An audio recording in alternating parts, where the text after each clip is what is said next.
Start off by building the roots of the tree. And once you're done building the roots, move on to the trunk.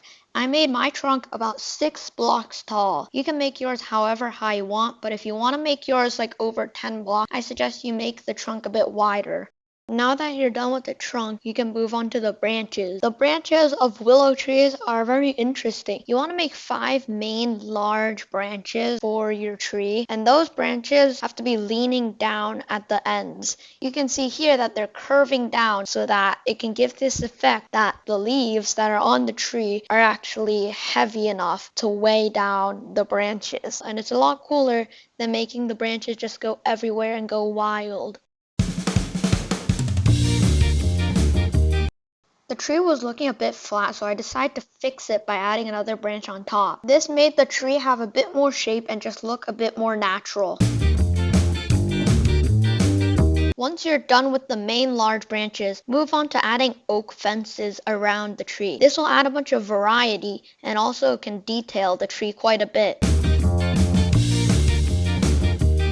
Next, you want to go on to placing on the leaves. To place on the leaves, you want to make it kind of feel airy, but at the same time, you want it to also feel bulky. To get this effect, I just place a bunch of leaves and then destroy some of the leaves. And I also place leaves at the beginning to use as temporary blocks because it just saves a lot of time in the future. It's a good tip to use, and if you haven't noticed already, then you should be using it.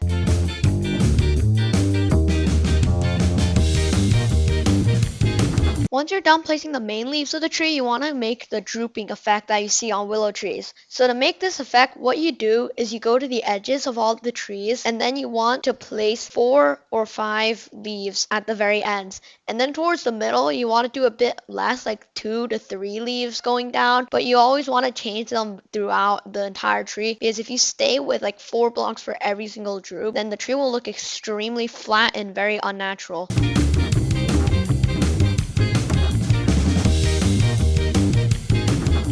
For the last step of the tree, you want to go around the tree and find places that don't look correct. For instance, here, I found this place that looked like a staircase and didn't look correct to me. So I decided to change it by completely removing the end of the tree, and it worked out well.